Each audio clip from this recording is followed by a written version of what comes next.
Hi, my name is William Gower from emew Corporation. Today I'm sitting down with Sarah, our sustainability consultant, to talk about ESG. Hi, Sarah. Welcome. Hi, thank you for having me. Just before we begin, perhaps you could fill our viewers in a little bit about yourself, and your experience in ESG. Yeah, absolutely. So I'm emew's sustainability consultant, and I have some experience working with emew in the past, as well as in the industry, and now have a master's degree in environmental sustainability. And I've also spent a number of years working in this field in healthcare, as well as in ESG reporting. So quite well versed on the topic and excited to talk about it more with you. That's great. So I guess starting off, we could talk from a broad context. What is ESG and why is ESG important? I've heard a lot about ESG. What does it stand for, and its applicability in the organization? Yeah, for sure. Great question. Great place to start off from. So ESG stands for environmental, social, and governance. And these are three categories that people use to evaluate an organization, usually from the perspective of an investor, but also for consumers. So the real reason is a lot of organizations want to use ESG and to improve their transparency about their operations. So trying to give the public an idea of how they are responding to different environmental things, social, and governance, really giving it that full picture. So some examples of environmental factors include things like climate change risk, greenhouse gas emissions, natural resource consumption, waste management. All of that falls into the environmental bucket of ESG. Then we have the social factors, which other people might care about as well. So those are things like labor relations, diversity, equity, and inclusion, employee training, health and safety, and privacy. And then lastly, we have governance, and this really encompasses an organization's leadership and their practices and procedures in place to maintain their operations. There's a lot of different ways that you can report on ESG. So there's many frameworks, and you can either choose to, pick one of them, pick a number of different frameworks, but they all will either cover some part of the E, the S, and the G. So ones that you may have heard of before that are pretty big globally are the Global Reporting Initiative, so that's also short to GRI, as well as the Sustainability Accounting Standards Board, or SASB. And these are examples of reporting framework that include disclosures on the E, the S, and the G. Ones that are like a little bit more focused, so things that focus on environmental factors like climate risk and carbon reporting. Some of those you might have heard of are the TCFD, so that's the Task Force on Climate-Related Financial Disclosures, and the Carbon Disclosure Project, or CDP, and then lastly, the Science-Based Targets Initiative, SBTI. And those do also kind of include some aspects of social and governance, because it's really all connected, and I think that's one of the biggest reasons why ESG is always lumped together, is because although they're, very unique things, when they come together in terms of how an organization is functioning, it really matters to look at them as a whole. Interesting. Things like carbon, we hear a lot about that in, it's sort of ubiquitous, being bantered around a lot. If we just could quickly just sort of focus a little bit on carbon reporting, for those of us who are not really familiar or with some of the terms, carbon reporting, greenhouse gas emissions, what is the applicability or the importance of these things to the organization? Yeah, for sure. So I think this is definitely becoming a really big thing right now. Just globally, obviously, everyone's really concerned about the environment and global warming, and that's when carbon reporting comes in. So it's just a really good way for organizations, again, with that transparency, to report out about their impact to the environment, specifically in terms of greenhouse gases. So that's really when we're talking about a carbon footprint or carbon reporting, that's looking specifically at those greenhouse gas emissions. So a little background, if not that familiar. So greenhouse gases, some of them are naturally occurring in our atmosphere, but what they do is they trap heat in the atmosphere, and this creates global warming. The ones that occur naturally are carbon dioxide, methane, nitrous oxide. But right now, the concentrations that they're being put into the atmosphere are well above natural levels, and that's what's creating that global warming. So when you're doing this carbon reporting, an organization will look at which gases they are responsible for releasing into the atmosphere.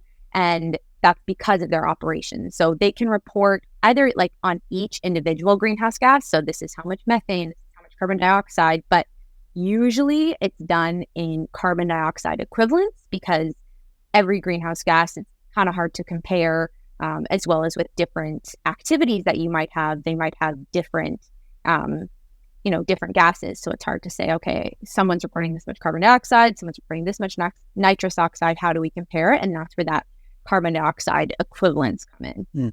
Interesting. Perhaps you could expand a little bit on carbon dioxide equivalency and how it's calculated and how it's defined.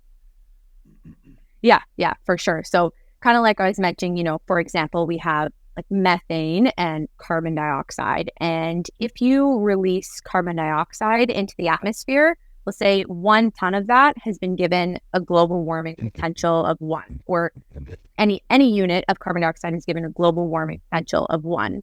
And now every other greenhouse gas is given a global warming potential as a factor of that. So for methane, it kind of depends what you're looking at in terms of resources, but it's about 25 times worse than that of carbon dioxide. So if you were to release 1 ton of methane, that's like releasing 25 tons of carbon dioxide.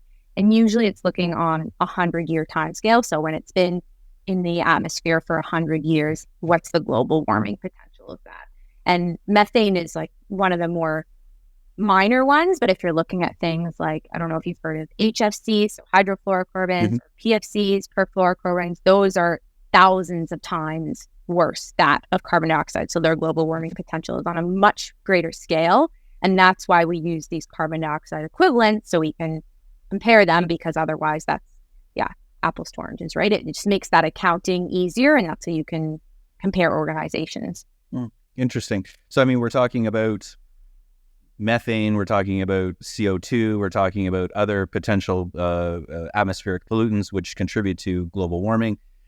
Getting a handle on that seems quite daunting, quite complicated. How does an organization start tracking or basically get that inventory to be able to sort of make up that inventory of gas emissions? For sure. Really good question, especially in this climate. I think a lot of organizations are feeling a bit overwhelmed. They go, oh no, this is something I need to work on, but I have no idea where to start. You can hire someone to work on that with you, but I think knowing a bit about it yourself is really going to go a long way to understanding your organization's footprint. So step 1 is defining your boundary. So when you're thinking about carbon reporting, making that greenhouse gas inventory, you want to think about what your organization has control over, because that's what you're going to include in your reporting. It can be defined either in terms of what do you have operational control over or financial control. It really depends on your organization. And the greenhouse gas protocol is really great for outlining all of these steps. But in short, that's kind of step 1, is figuring out, okay, what do I have control over? What can I change? Then the next step is to split your emissions into scopes. Right now, they're split into 3 scopes. You've got scope 1, 2, and 3. Scope 1 are all your emissions that are your direct emissions. So you're directly responsible for these emissions, and they're happening on your property. Again, that's either going to be property that you own or control, depends on the boundary.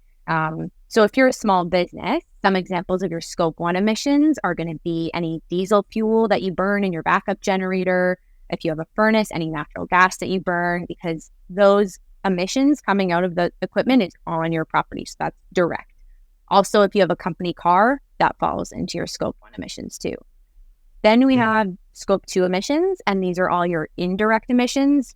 Really, this is just electricity, but electricity is an interesting one because you're responsible for the emissions associated with the electricity that you use, but the actual emissions from that are happening off-site, right? They're happening at a power plant.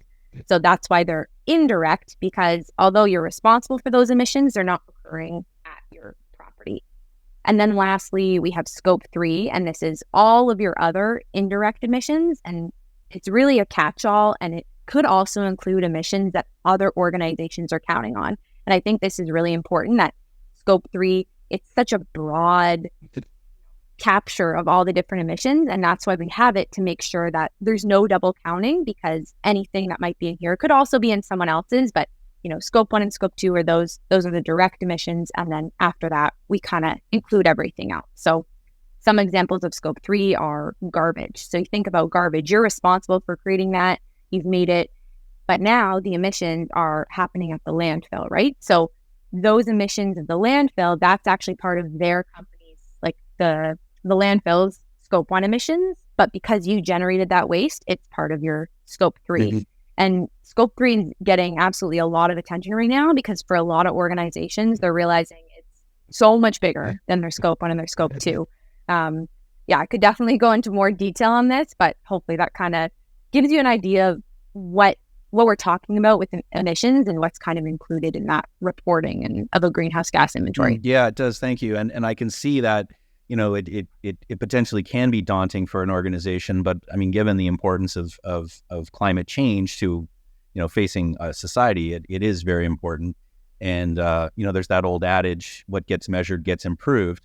So I think it is, very, very important that, companies have that obligation to be able to do that.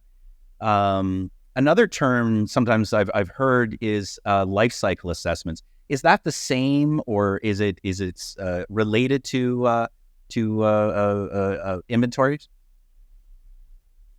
Yeah, they're broader than just carbon emissions, so they're interconnected for sure. So what a life cycle assessment does, it's a bit more focused on a product and a product's use, and it covers not just the carbon emissions associated with that product, but a whole bunch of environmental impacts. So things that it looks at are the eutrophication potential, the acidification potential, primary energy demand.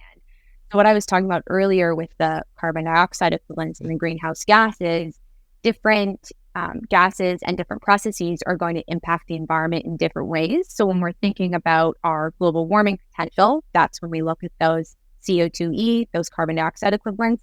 But when we're looking at other impacts to the environment, like I mentioned, the eutrophication, acidification, that's when we'd want to look at a broader impact assessment, and that can be called a life cycle assessment. So an LCA, life cycle assessment, interchangeable, that looks over the lifetime of a product. So if you're thinking about when you're pulling those raw materials from the ground, the energy that you use to manufacture them, when you're using them, what environmental impacts is that causing? So if you make a car, it's not just about the tires that you're putting on the car, it's all that gas that car is burning throughout its whole life. And then you finally get to the end of the LCA, so the life cycle, and you're thinking about the impact at the very end. So is it recycled? Is it going in the landfill? It really gives you a full picture, and they're really useful for comparing two products, especially if you're trying to decide between a single-use versus a reusable. So for example, a single-use product like a plastic bag doesn't take a lot of energy to produce because it's less durable.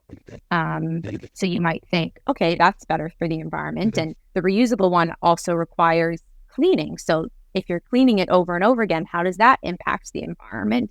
And this way you can put them side by side and say, okay, well, the single-use one, because it's decomposing in the landfill, that's actually worse for the environment. Or, oh no, the reusable one, actually the number of times you wash it ends up making a worse environmental impact. So it's quite interesting when you're looking at things, because I think it's not always what you expect, and that's why they are so useful. And a lot of companies use them to understand the differences between their products or different product processes. And like I mentioned, just so valuable for that. And in terms of LCA2, I think it's really important to highlight they're not all created equal. So you can have in a life cycle assessment kind of 3 levels of which you can do one. So you can do a cradle to gate, and that's the cradle being like the very onset of making that product. So when you start pulling those materials out of the ground until it arrives at the client site or in your hands. Then you have the next one, which is cradle to grave. So that's, again, pulling it from the ground all the way to the end of life. And then you have the cradle to cradle, which is actually a full circle. And this one's really neat because it's when you're looking at something that's been recycled or can be reused, if you're looking from when it's being pulled out of the ground to then being used to recreate that product again. So I think it's definitely something to be aware of, that you're looking at life cycle assessments, sometimes different companies and organizations may be comparing different ones, either cradle to gate or cradle to grave. So just got to be mindful of that. But to give an example of one, so if we think about a cell phone, if you're looking at a cradle to gate, that's going to be from those raw materials extracted from the earth right until the cell phone arrives in your hands. Then if you're looking at a cradle to grave, that's going to include all, when you're using that cell phone, how much energy is used to recharge that every day? What about the Wi-Fi that you're using that's associated with that cell phone? So that power, that energy, that electricity, are you cleaning it? There's so much to consider when you're looking at that big of the lifespan. And then lastly, again, that cradle to cradle, that's when you're recycling it or factoring in that recycling. So are you recycling that cell phone at the end of the life? Then we've got a whole nother set of impacts to look at. Yeah, very interesting. I think a lot of us are obviously understand the concepts of recycling and have lived with recycling for decades and decades. But you brought up an interesting thing about circular economy as it relates to the recycling of components. Could you expand a little bit on circular economy and for our viewers? Yeah, for sure. So that's kind of exactly the concept of that cradle to cradle life cycle assessment. So if you have a product that you can just continuously recycle, that's going to be part of the circular economy. And really, in its simplest sense, in terms of the definition, it's just the concept of having no waste. So everything can be continuously reused and recycled without losing any value. And the Ellen MacArthur Foundation has done a lot of work on that. And they say that the circular economy is based on 3 principles. So eliminate waste and pollution, circulate products and materials, and then lastly, regenerate in nature. And if we have a true circular economy, it really can be a solution to climate change, but also biodiversity loss, waste, pollution. It's going to build this long-term resilience and also generate economic opportunities, which I think is something that gets lost in these discussions. Like there's a really amazing opportunity here if we can build a true circular economy. And I think this is exactly where emew comes in, because metals can be endlessly recycled, right? So they fit right into this. And with the emew system, emew produces metals of really high purity with minimal to no metal waste. And that's what supports the circular economy. I know emew has customers in manufacturing, e-waste, battery recycling, metal refining. And normally in these processes, the metals like copper and silver would be lost, but with the emew system helping to recover from very low concentrations, and you're not getting that waste, you're extracting those metals, and that supports the circular economy right there, and then adds that extra revenue for customers too. Yeah, absolutely. I mean, it's one way of it's easy for a customer, for instance, to look at the metal that they can recover, metal they require to go into their products, and certainly emew does help with offsetting cost of raw materials and that sort of scenario. In your work with emew, I mean, could you touch on other aspects that we can help achieve ESG obligations in a broader context? Yeah, for sure. That's a good question indeed.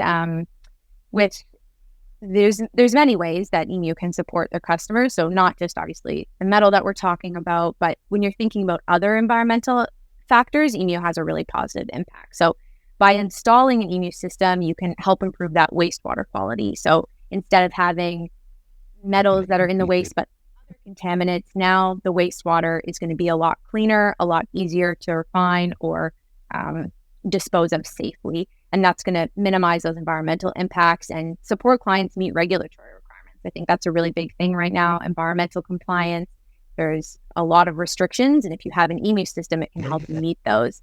And then with recovering those metals, then in turn, you're going to be purchasing or extracting less raw materials from the ground, right? And that's going to decrease the overall footprint. So it's kind of a double hitter in terms of the revenue that you generate, and then also the environmental impacts. And thinking about the social aspects of ESG too, I think that's important to touch on, because when a lot of people are thinking emew, they're thinking environment, but emew is really safe. So from a health and safety perspective, it's fully enclosed. There's no acid mist or toxic gases being emitted to the workspace, and it has a point source scrubbing system on the recirculation tank. So that requires very little ventilation power, especially compared to a conventional electrowinning system, and that usually requires large volumes of plant air to be removed by powerful fans just to keep the workplace safe. And with emew, you don't need that. So I think emew is great in terms of safety. And then if we're thinking again about the environment, it's really allowing you to recover like a green metal with a smaller environmental footprint, especially compared to the traditional methods of extraction and refining and with copper and other metals. Absolutely. And I guess lastly, I mean, we've talked a little bit about how emew can help other customers, but I mean, with your work with emew internally, how are we doing on the ESG front? What are we doing to achieve our own ESG goals? Yeah, emew, like everyone else, is working right now to understand your footprint. And then from there, you can set goals, make improvements. And that's exactly what emew is doing. So trying to get a grasp on the greenhouse gas inventory, build that up, and then from there, set some targets, make improvements. Like you mentioned, you can't manage what you can't measure. So that's step one. And emew set that boundary and is planning to continue to track this annually. So that's a really amazing start to understand where those impacts are, right? Because I think all of us want to do good for the environment, but emew is really being accountable with that and looking at their entire operation saying, okay, where can we work right now to make the biggest difference? And with that, they did complete a partial life cycle assessment on one of the systems, and that really helped emew understand how emew compares to traditional extraction methods in terms of that environmental footprint. And, they're continuously trying to make your systems as environmentally and friendly as possible. And that's just not for emew's benefit, but for the clients as well. So I know they're making changes to their operations to try to minimize that, and thinking about some examples are minimizing the reagent requirements for leaching for e-waste. That's a really big one. Improving the reagent regeneration process, and then also reducing any waste produced. Like that's going to really help the environmental footprint, and emew knows that and is working on it. And especially with that too, with the reagents, one of the highest greenhouse gas contributors for the emew process is the use of oxidants. And now emew has been able to look at this and try to reduce these and also regenerate. And I think they're working with suppliers as well to engage on ESG goals and ensure that alignment, because really we all know climate change is not going to be solved by a team of one. It's not a simple solution. We're all going to have to collaborate and work together. And I think emew is one of many innovative solutions that's here to help. And the emew system will help us move forward to a sustainable future as part of the green economy. Yeah. Well, I think, you've really covered a wide, a wide group of topics on this specific thing. I mean, ESG, it sounds relatively bureaucratic, but really it's a very, very important part of the future. And I thank you very much for taking the time to explain it to us today.